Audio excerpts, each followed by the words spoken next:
10 a.m. here in Seoul. You're watching Arirang News with me, Oh Soo-young, filling in for Kim Mo-gyun. We start with the latest on the COVID-19 situation in the nation. South Korea reported 558 new COVID-19 cases on Friday, and of those cases, 553 were locally transmitted, 25 of them from overseas. This marks the third day that new daily infections have topped 500.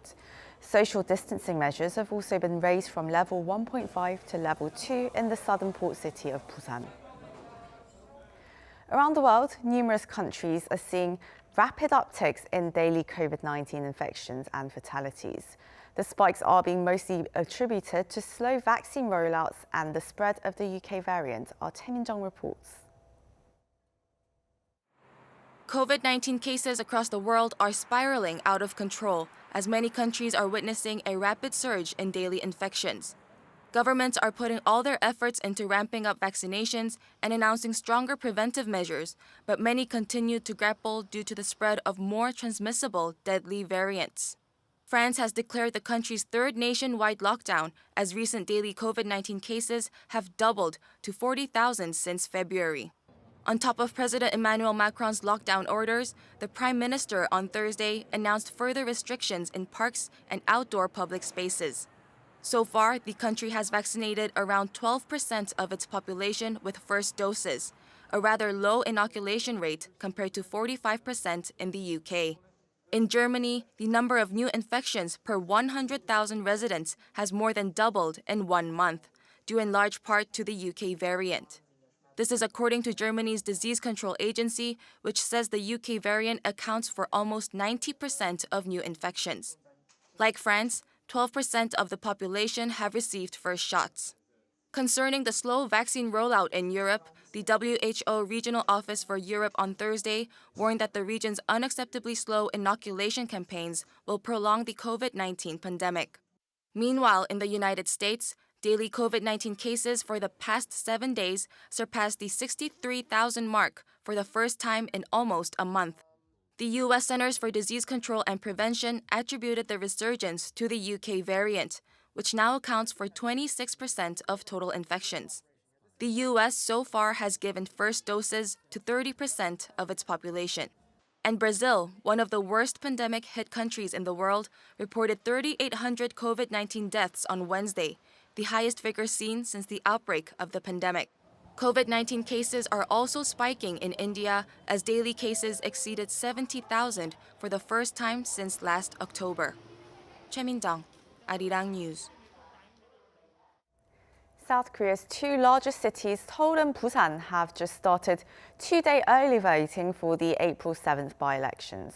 Polling stations are open from 6 a.m. to 6 p.m. until Saturday and are under strict virus prevention measures. Some 8.4 million eligible voters in Seoul and some 2.9 million in Busan will be able to cast ballots for their new mayors. 2 regional administrative posts and 17 other seats on regional legislative councils are also up for grabs. This is the second major election in South Korea since the pandemic. The country held general elections last year without a single transmission being reported. The United States says denuclearization will remain at the center of U.S. policy towards North Korea, but is stressing that approach must be done in close coordination with its allies, our Peunji reports. As the Biden administration concludes a review of its policy towards North Korea, the U.S. said that denuclearization will remain at the center of its policy. U.S. State Department spokesperson Ned Price said on Thursday local time that the outcome of its policy review is coming to a conclusion. He also stressed that in order for their approach to Pyongyang to be effective, it will have to be in, quote, lockstep with Washington's close allies, including South Korea and Japan. His remarks come ahead of a trilateral meeting on Friday, where U.S. National Security Advisor Jake Sullivan and his counterparts from South Korea and Japan will discuss matters on North Korea. The department spokesperson added that the meeting will provide an opportunity to hear perspectives from the top security officials of the 2 Asian allies. He noted that the 2 allies have already had chances to provide their own input into the review process, referring to Secretary of State Antony Blinken's trip to South Korea and Japan last month. In designing what the U.S. called a new approach toward the North, the Biden administration has been signaling a hard line on human rights, denuclearization, and sanctions in its North Korea policy. U.S. President Joe Biden said on Thursday that the nation remains open to diplomacy with North Korea despite its ballistic missile test last week, but warned there will be a response if North Korea escalates matters. 배은지, Arirang News. Over on Wall Street, the S&P 500 has topped 4,000 for the very first time, kicking off the second quarter on a high. The index on Thursday soared up 1.2% to close at 4,019 points. This is also an 80% jump from a year back when figures hit lows due to the COVID-19 outbreak. The increase comes a day after US President Joe Biden announced a $2 trillion proposal to improve the country's infrastructure. The plan, which includes development for transport and digital infrastructure, has boosted optimism about the recovery of the pandemic-hit economy. OPEC Plus has agreed to increase oil production gradually in the coming months, making a cautious bet on an economic rebound in the summer. Lee Seung-jae has more. On Thursday, the 24-member OPEC Plus oil alliance agreed to increase oil production on a gradual basis in the coming months as it predicts the global economy to rebound in the summer. The group agreed to add more than 2 million barrels a day to global oil supplies from May to July. OPEC Plus has been under pressure to provide more fuel to aid an accelerating global economy. They said the agreement is supportive of current oil prices, but should also mitigate a sharp spike upward with rising demand for oil. The latest decision by OPEC and its allies also comes despite opposition from Saudi Arabia's energy minister, who warned earlier that crude's recovery was far from complete, with the COVID-19 pandemic still wreaking havoc around the world. Speaking to reporters and related ministers ahead of the virtual gathering of oil officials, Abdulaziz bin Salman warned that until evidence of the recovery is undeniable, members should maintain a cautious stance. However, Russia's deputy prime minister took a more optimistic approach by saying the global market had improved substantially due to the vaccine rollout, adding that the OPEC Plus had ensured the market did not overheat. With the latest decision, oil producers will collectively increase output by 350,000 barrels a day in May, another 350,000 in June, and around 441,000 for the month of July.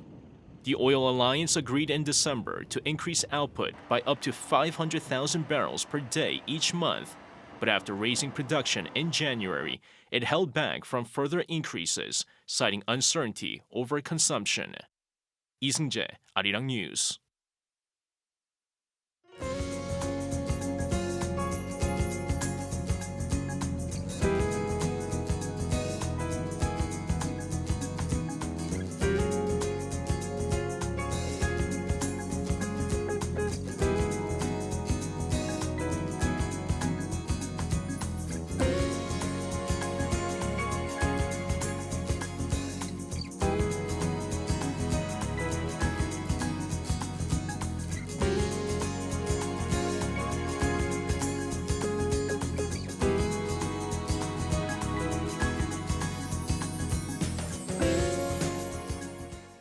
Well, that's all we have for you right now at this hour, but Arirang News will be back at noon Korea time with Mark Broom. Bye for now.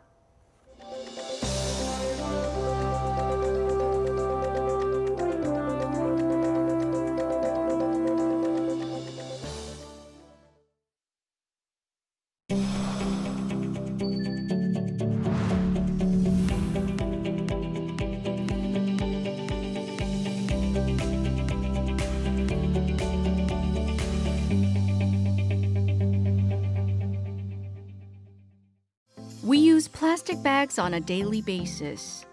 But once discarded, they take centuries to degrade.